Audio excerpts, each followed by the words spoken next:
हरे कृष्णा। तो अभी हम भगवद गीता के 18वें अध्याय के अंतर्गत श्लोक संख्या 33 पर विचार करेंगे। धृत्याया धारयते मनः प्राणेन्द्रिय क्रिया योगेना व्यभिचारिण्या धृति सा पार्थ सात्विकी।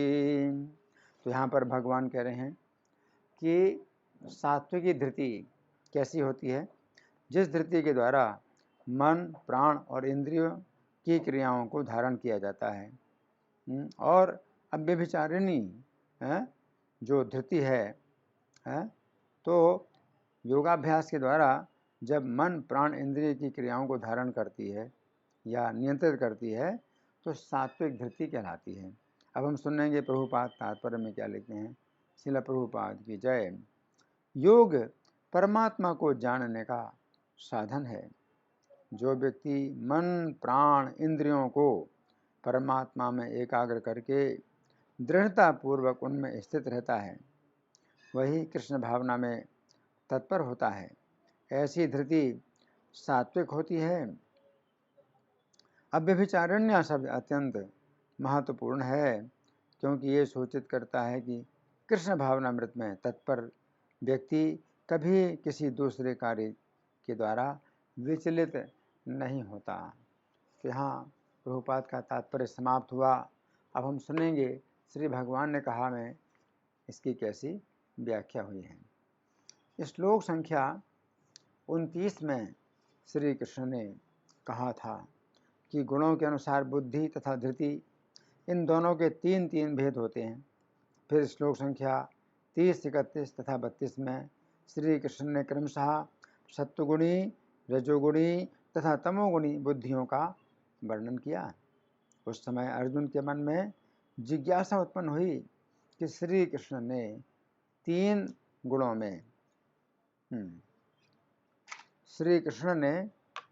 गुणों के अनुसार बुद्धि के तीन भेदों का तो वर्णन कर दिया है, परंतु अब मैं जानना चाहता हूँ कि तीन प्रकार की धृतियों में से सत्वगुणी धृति कैसी होती है। अंतर्यामी होने के कारण श्री कृष्ण अर्जुन के मन की जिज्ञासा को समझ गए। अतः उन्होंने इस श्लोक में बतलाया है कि सत्वगुणी धृति श्री कृष्ण के ही प्रति केंद्रित होती है। इस श्लोक में श्री कृष्ण की तीन अत्यंत महत्वपूर्ण शिक्षाएं हैं, जिनकी हम क्रम पूर्वक चर्चा करेंगे। अब पहली अत्यंत महत्वपूर्ण शिक्षा, जिस अव्यभिचारी धृति के द्वारा भक्ति पूर्वक मन की क्रियाओं को धारण किया जाता है, वो धृति सात्विकी है। इस श्लोक में पहली शिक्षा के अनुसार शब्द हैं धृत्या या अव्यभिचारिण्या योगेन धारयते मनः क्रिया धृति सा पार्थ सात्विकी।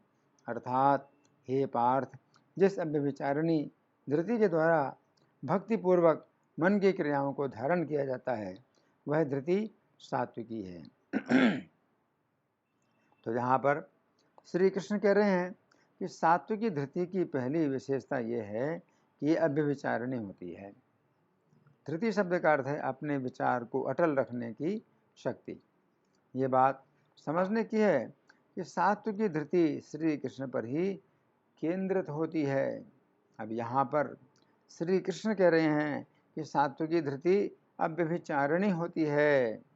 गीता के 13वें अध्याय के अंतर्गत श्लोक संख्या 8 से 12 तक के 5 श्लोकों में श्री कृष्ण ने जो 20 प्रकार का ज्ञान बतलाया था, उसमें से 16वें प्रकार का ज्ञान है श्री कृष्ण के प्रति अव्यभिचारिणी भक्ति। तो यहाँ पर श्री कृष्ण सात्विकी धृति के लिए भी अव्यभिचारिणी शब्द का प्रयोग कर रहे हैं। अव्यभिचारिणी शब्द उस स्त्री के लिए भी प्रयुक्त होता है जो अपने पति के अतिरिक्त अन्य किसी अन्य पुरुष में मन नहीं लगाती है। तो सात्विकी धृति का भी अर्थ यही है कि जिस समय हमारा विचार श्री कृष्ण की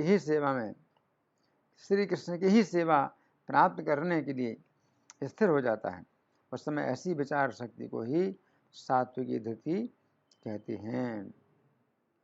इस श्लोक के तात्पर्य में श्रील प्रभुपाद लिखते हैं, अव्यभिचारिण्या शब्द अत्यंत महत्वपूर्ण है, क्योंकि यह सूचित करता है कि कृष्ण भावनामृत में तत्पर व्यक्ति कभी किसी दूसरे कार्य द्वारा विचलित नहीं होता है इति। तो यहाँ पर श्री कृष्ण कह रहे हैं कि हे पार्थ, सात्विकी धृति अव्यभिचारिणी होती है। तो यहाँ पर श्री कृष्ण अर्जुन के लिए पार्थ शब्द का प्रयोग कर रहे हैं। पार्थ शब्द का अर्थ है प्रथा, अर्थात कुंती देवी का पुत्र। तो यहाँ पर श्री कृष्ण कहना चाहते हैं कि हे अर्जुन, क्योंकि तुम कुंती देवी के पुत्र हो तथा कुंती देवी की मेरे प्रति अव्यभिचारिणी धृति है, इसलिए तुम भी मेरे प्रति अव्यभिचारिणी धृति को पुष्ट करो। तो यहाँ पर श्री कृष्ण कह रहे हैं कि जिस धृति के द्वारा मन की क्रियाओं को नियंत्रित किया जाता है वो धृति सात्विकी है। इस संबंध में गोविंद दास कविराज अपने एक गीत में अपने मन को समझाते हुए कहते हैं कि हे मन, तुम केवल श्री कृष्ण के ही चरणों का भजन करो। श्री कृष्ण के चरणों के अतिरिक्त कोई भी ऐसा स्थान नहीं है जहाँ तुम्हें भय से मुक्ति मिलेगी। ये मनुष्य जीवन अत्यंत दुर्लभ है। इस जीवन में भक्तों की संगति का लाभ उठाकर जन्म मृत्यु के बंधन से छुटकारा प्राप्त कर लो। यह जीवन अत्यंत क्षणभंगुर है, इसलिए प्रत्येक क्षण श्री कृष्ण के चरणों का स्मरण करो। भक्ति की 9 विधियों में से हर समय किसी न किसी एक विधि के द्वारा श्री कृष्ण का भजन करो। यदि भक्तों के मुख से श्रवण करने का अवसर प्राप्त होता है तो उनके मुख से श्री कृष्ण के गुणों का श्रवण करो अथवा अन्यों को श्री कृष्ण के गुणों का वर्णन करो।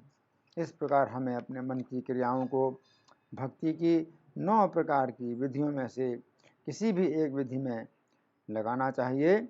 तो यहाँ पर श्री कृष्ण कह रहे हैं कि सात्विकी धृति के द्वारा व्यक्ति अपने मन की क्रियाओं को श्री कृष्ण की सेवा की ओर केंद्रित करता है।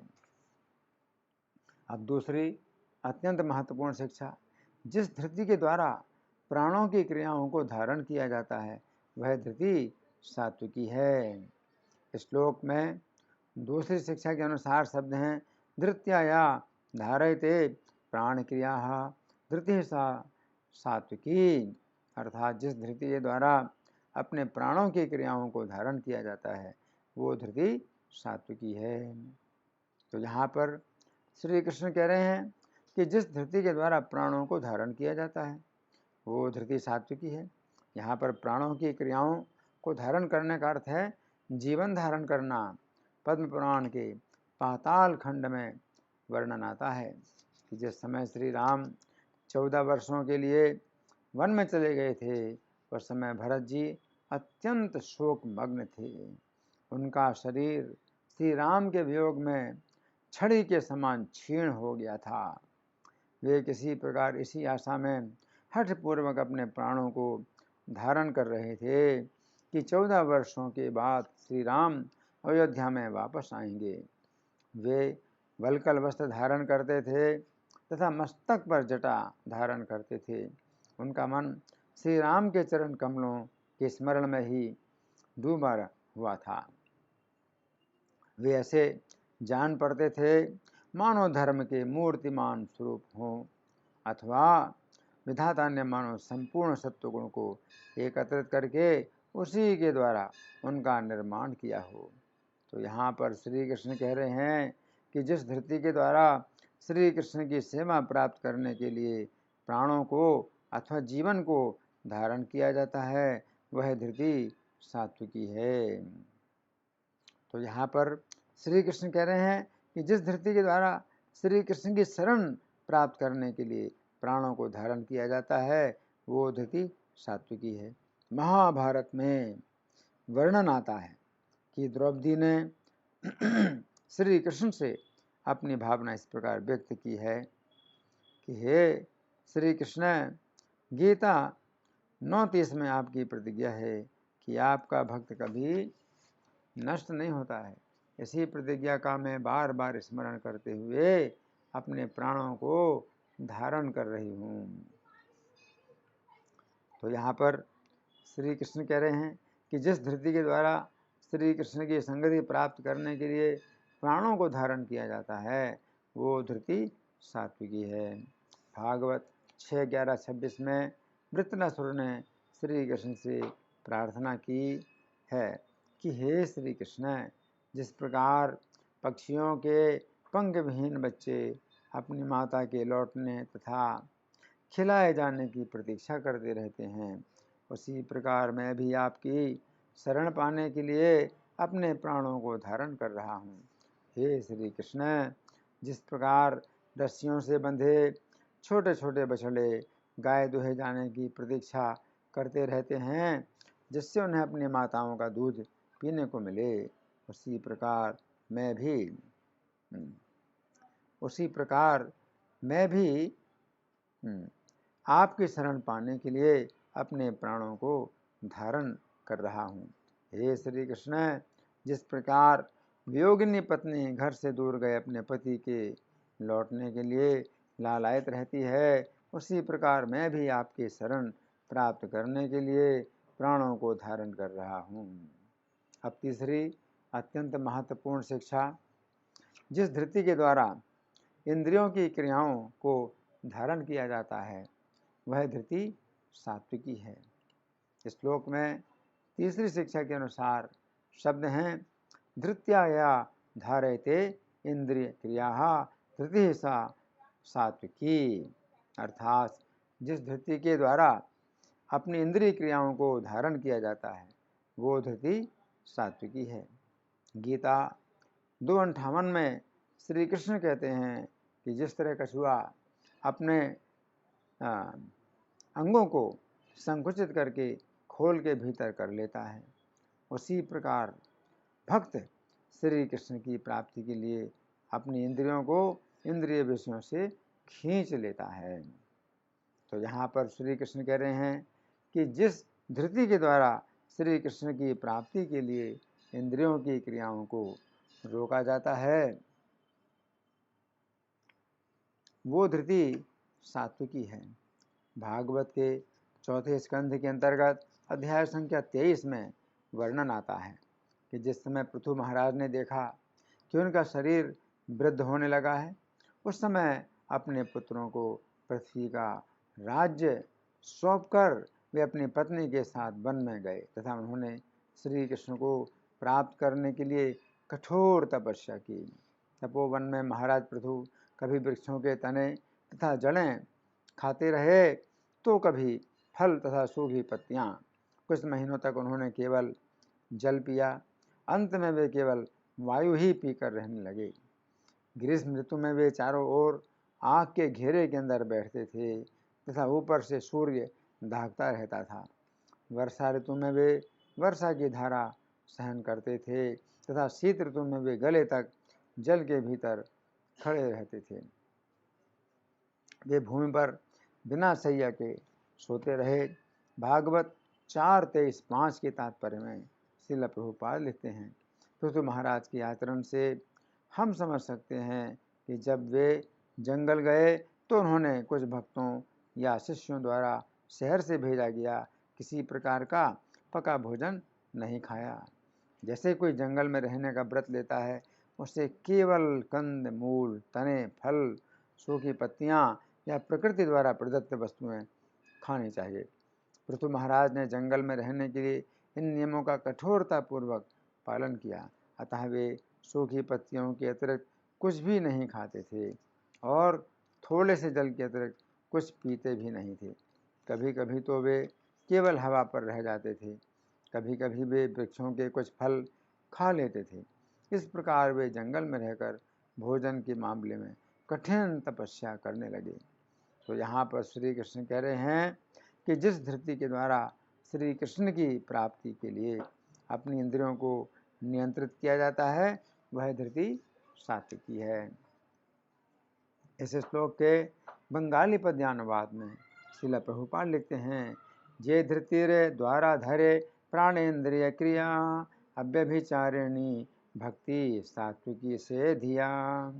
तो यहाँ पर श्री कृष्ण अर्जुन से कह रहे हैं, ये धृतिर द्वारा धरे प्राणेन्द्रिय क्रिया, अर्थात हे अर्जुन, जिस धृति के द्वारा भक्त अपने प्राणों तथा इंद्रियों की क्रियाओं को नियंत्रित करता है, वह धृति सात्विकी है। ऐसी सात्विकी धृति प्राप्त करने के लिए तुम मेरी शरण लो। तो इस श्लोक में भगवान क्या कह रहे हैं? अव्यभिचारिण्या, धृत्या अव्यभिचारिण्या। तो जो सात्विकी धृति होती है वो कैसी होती है? अव्यभिचारिणी होती है। तो अव्यभिचारिणी का मतलब क्या है?